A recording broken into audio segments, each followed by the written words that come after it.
Are we ready? Okay. Let me get rid of this right here.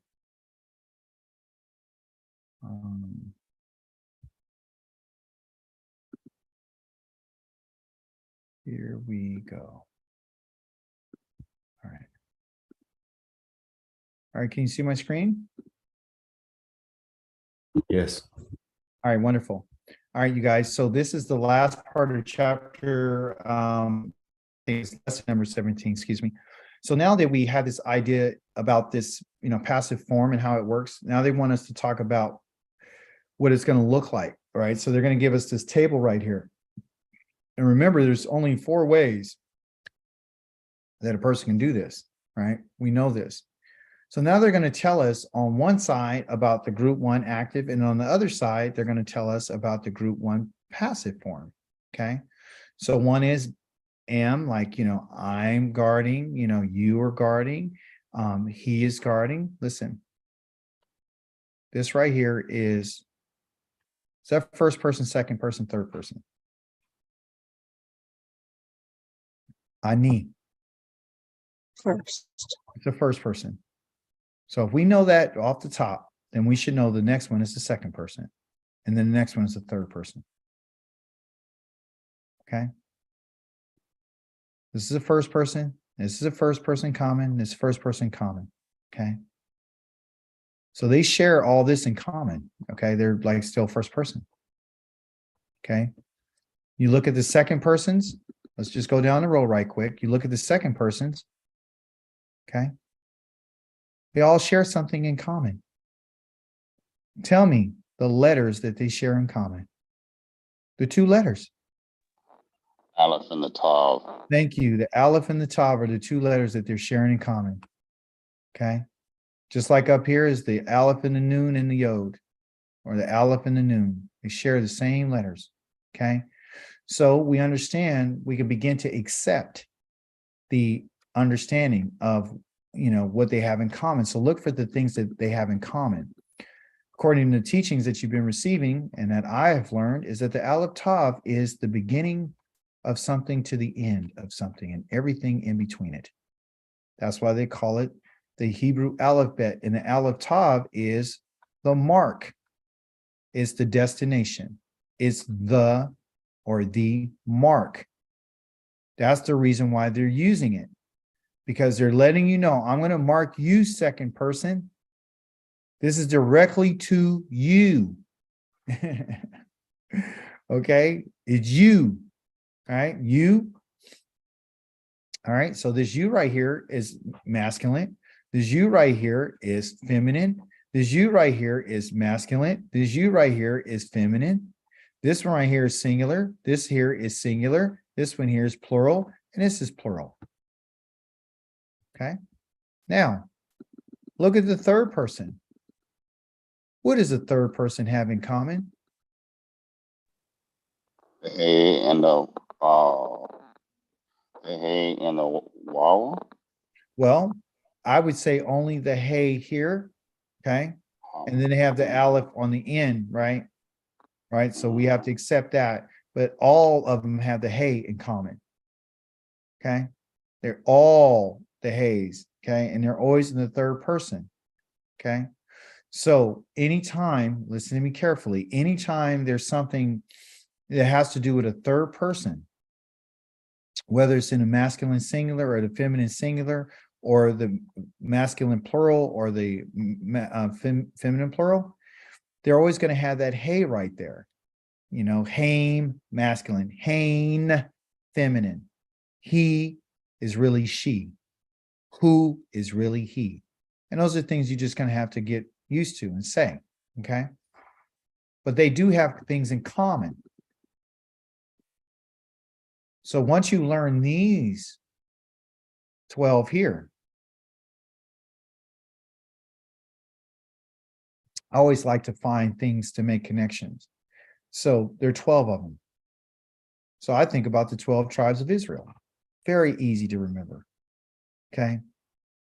See? So I like, oh, there's 12. There's 12 there. Right? So the 12 tribes of Israel. So what are the 12? Oh, these are, I already know what this is. So I can knock that out the park. That's good. I already know what that is. Okay, so these all have the same thing in common. They just, when you get to plurality, they add the noon and the mem and the noon. Oh, the noon is feminine. Oh, the noon is feminine here and the noon is feminine here. Okay, so the noon on the end of a word, or excuse me, the end of this pronoun here is letting me know that it's feminine. And when I see the mem on the end, that's an indicator to me that it's masculine. So, you know, and it's always associated with plurality because it's on the end. Because I remember that a yod and a mem means masculinity, but plurality. That M tells me it's masculine, and this together tells me it's plurality. So they're just using the same letters in just different ways. Okay. So what I want you to do in your lesson, when you get this, when I pass it on to you, I want you to say this one here. I want you to say ani, and then you say the word shomer. And really put emphasis on that O. Really sound it out, show. And then when you say show, know that it's active and look with your eyes when you say it at this, it says active. Show, showmare. That's right. And then, you know, you say, well, is this masculine or feminine? Oh, I know it's masculine.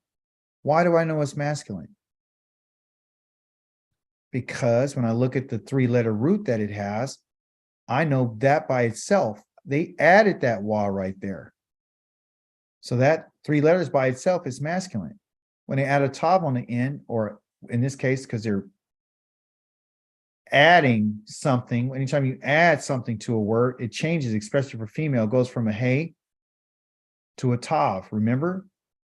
So what happens is letters will change depending on if you add something to them. That's the reason why this is a tav, is simply because they added this right here, added that O sound. So as soon as they change that, oh, it could have been shomore, is the shomoreth, shomoreth. If it didn't have an O in it, what would it be? Let's just do this. Let's just take the O sound out of there. Let's just take the O sound out, just for the sake of the class. Let's just take the O sound out. How do you say this first word here? Shamar. Shamar. Okay, now I'm gonna make it feminine. I'm gonna have nothing added to it except for the femininity. I'm gonna put the hey right there. What is that? Shamara. Shamara. Shamara. And then, okay, I have shomarim here, but I'll get rid of this. And I got, They. shamarim. I would have shomarim. I would have shamarim. Shamarim. Okay. Guardian. Shomaroth versus, okay, I would have shamaroth versus shomoroth. So this is your thing that's added. That's the letter that's added. And that's the identifying sign to tell you that something is being actively done. So it's not really just the way it looks, but it's also what it sounds like. I don't want you to miss that. So anytime I hear O, I'll be thinking about ing and I'll be thinking it's active. That's why it's called guarding. Guarding. Presently happening as we speak. Okay. Now, from a passive way, because someone is actually doing, I am guarding. You are guarding. He is guarding. I, feminine's talking. You, feminine. He, shomoreth, okay, is guarding. So if you notice, when I talk about he, she, or they, or whatever, it's is, third person. When I'm talking about first person is am. When I'm talking about you, I don't say you am or you is, I will say you are. And these are all put inside of the text so it can make sense. Okay. Any questions? On the passive side, say the same thing. I am being guarded. So I is not doing the action. I is receiving the action of being guarded. You are, not is, you are being guarded. You're not receiving, you're receiving the action, you're not doing the action. Who, which is he, is being guarded. If he's being guarded, he's not the one guarding. Someone else is, guarding him. See? So that's how you have to look at it. You have to talk it out. Talk these things out, okay? And so the sign, the identifying sign of that is this noon right here. So those are the two signs that we're dealing with.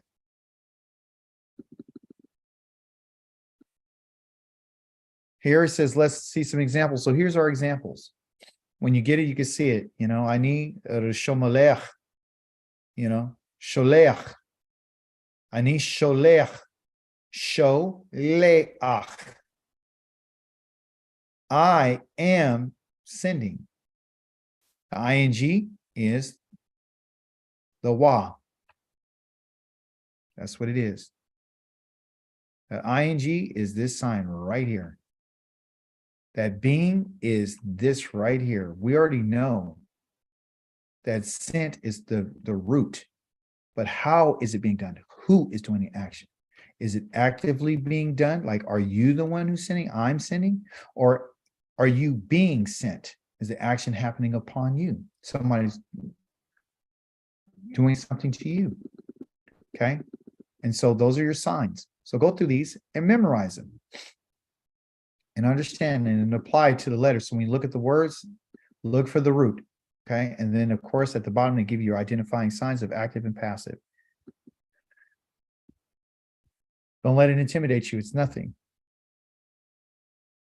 Just a little practice. That's all. Okay. Here's going to be some sentences that you should read. David, chover. Chover. David is breaking the eth, pointing directly to what? The hakise, the chair. Then he talks about the hakise is nishber. The hakise is being broken. Tell me, which letter in nishbar is the letter that indicates that it is being? What is being? What letter? The noon. See? You've accepted it. So now it's done. It's in your mind. Okay. It is breaking. What is telling us the is ing that is happening right now? What letter in this word here is telling you that? The waw. It's the wa. Yes, that colon wa, which is that O sound. So chover. Okay. And that's all it is. And then so you have an active way of doing something, you have a passive way of doing something. Okay. And I know our brains are not used to looking at things like that. We just been talking and we really don't be like trying to figure it out. Okay. So those are your examples that you're going to go over and you're going to look at these things. Okay. Don't be intimidated by this because it's literally easy. Here, they're going to give you your present tense table. So far, they're summarizing what we've learned in the last two lessons, which that's the reason why it's taken us this long, because it's something that you shouldn't rush through, right? We don't want to rush through this. So it tells us that we've learned this, okay? Because they're still in group number one in the present tense, because group number one has a present tense, group number one has a past tense, and group number one has a future tense. So you got three different ways. Listen, this is crazy. Every time we do something, I don't know if you notice it, it's always the first person, second person, third person. I don't know if you've always noticed that. I don't know if you know that every time we do something, like if you learn what's in group number one, there's three ways that can happen. There's three ways. What do I mean by three ways? I mean, it could be past, present, and future. Those three tenses right there, and with these three different type of people are audiences. Okay. Then you multiply those three different ways, which is past, present, and future, by these two different actions, active and a passive. So we know that 3 times 2 is 6. That's 6 times this 3 right here is what?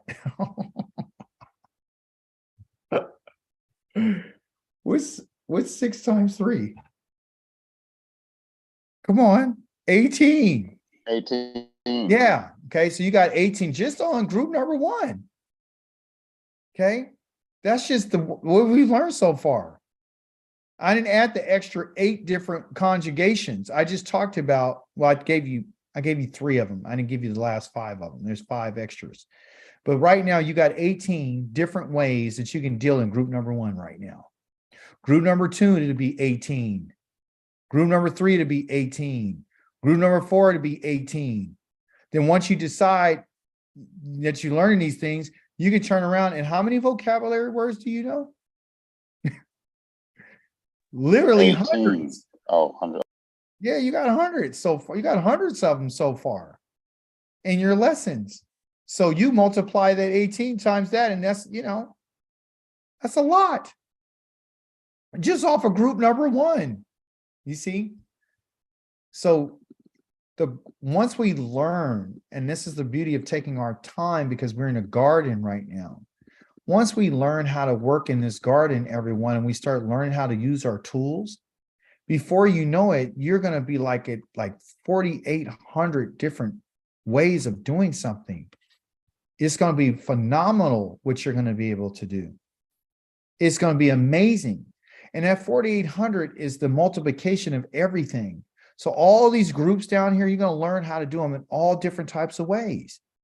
Then you got the vocabulary, which just increases it. So what happens is all of a sudden you have this, what they would call an explosion of new things. And then your harvest is going to be great. And guess what? Every time you come to class, you're putting the work in. And then every season, you're going to have seasons. So some of us who have just started and you're putting in some seeds and you're learning about the basics, you're cultivating the ground, you're turning over the soil and you're learning. Don't get discouraged because you just got to the garden. You don't quit because somebody else is starting to see some green stuff and you're like, I don't have anything. No, you got to go through the same process that they did. And the people that are here to help. Okay. That's why I say it doesn't matter when you come to class. Some people are like, well, I can't do it because you're so far ahead. No, you still got to learn the same things I'm teaching everybody. I'm teaching everybody the same identical thing. Because it's not about the words. It's about understanding how they work. That's what I'm trying to teach you. How the 3-letter root works. Haven't we talked about the 3-letter root? Isn't the 3-letter root everything we've been discussing for the last several months? It's the same thing. Now we're just using different other letters to start adding to what we're growing. So once we see this, we're like, okay, now this is functioning differently because we added something there. Oh, we added that to that. So now that changed it. Anytime you add something to something, you change it. And it's going to operate differently. We learned some pretty fascinating things. All right. So right now, we're done with group number 1. We're done with group number 1. Simple action, right? 2 different forms, active and passive. This is the active and that's the passive. Plain and simple. Just like you learn with the active of the simple and the passive of noon in your past tense. See, and then we went through our future tense and said, well, I don't remember it. We'll go back and look at it. You'll be like, okay. So next thing we're going to be learning is what? We're going to deal with these other parts right here. Group number 2, group number 3, and group number 4. So we got more work to do. We have more seeds to plant. And then we're going to learn this one. This is the next one on our list. This is what we're learning. And after we're finished with that, we'll move on to the next one. And trust me, you're going to be excited. You're going to do it and it's going to feel great. And that's it. Okay. So I'm going to send that over to you. Here's going to be your homework that if you have time this week, take the time. Don't try to do it all in one time. Do a little bit every day. Do line number 1 one day. Line number 2. Take some time with it. Read it. Go research it. Okay. They got these words up here. Don't trip off of this. Like this word koles is really kolith, which is the book of Ecclesiastes. Okay. you'll find it's Ecclesiastes. Here is, Esther, and then Nehemiah, which they call Nehemiah. Okay.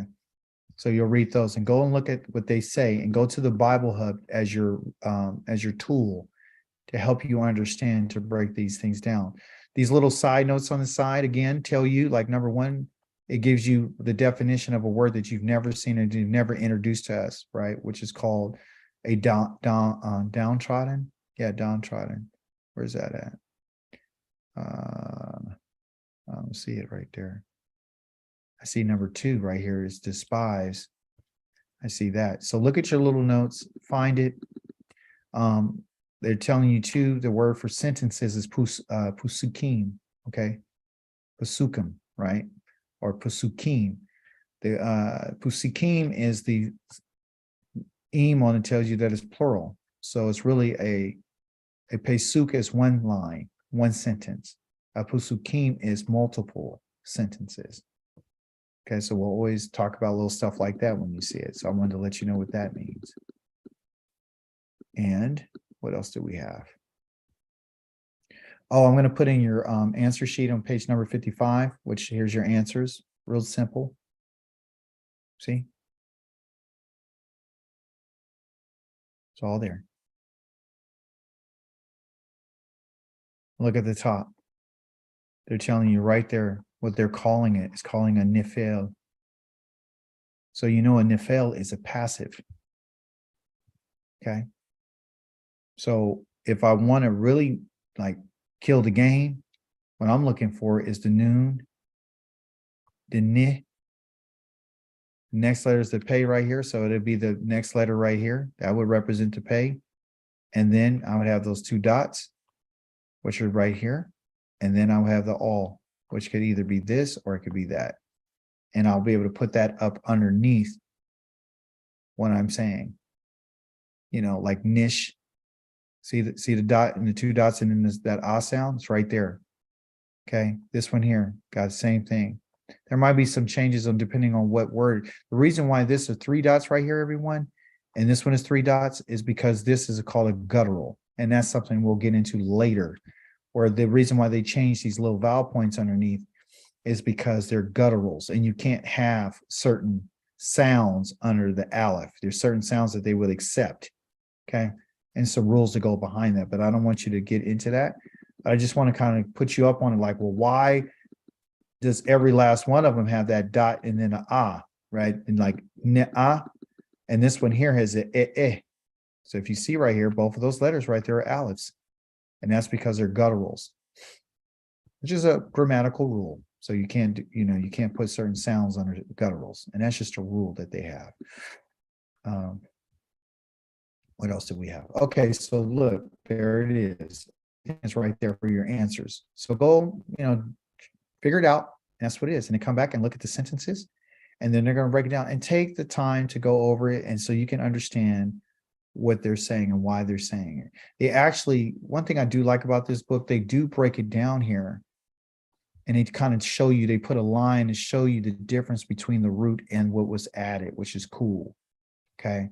So you'll see on the side of here, you'll be like, okay, I see, I see this right here. I see, way of Marchi. And they say, okay, well, let me break it down for you, And I said, well, how do you know? I said, it's in the past. It's a past tense. Well, we know that Paul, which is all, that's all it is. So you look over here, and because they added that letter, that little ah right here drops off. Okay. But it's still a Paul. Okay. So they'll go over that and they'll show you those things. When you see this right here, this wa with the, they got this, and then they got the dot, parentheses, and then they got another wa right there. And they say that's what it is. That is really just saying a wa. That's for all it is. It's just telling you that it's a wa. Okay, which is just this by itself. They're just spelling it out for you for whatever reason. They have reasons why they do stuff. So go through that, okay? And then look at some of your other lessons if you don't have it. And if you have any questions, feel free to, next time you come to class, drop it down and I'll explain it to you, okay? But don't expect to like memorize all this. because you're not going to memorize all of it. You're going to take a little bit at a time. And then the more you do it, the more it's going to become in your mind. Okay. You got to do something over. It's like riding a bike. And once you get it, you got it. And that's it. And no one can ever take it away from you. Matter of fact, you can't even take it away from yourself. Any questions? Contributions? Any ideas? Ta-da. Well, I got done in time. Praise Yah, Toda Rabah. Everybody have a wonderful end of your day. If it ain't already ended for you, praise Yah for you, and then continue to be encouraged and continue to grow. Hallelujah. Hallelujah. Hallelujah. Hallelujah. Ta-da.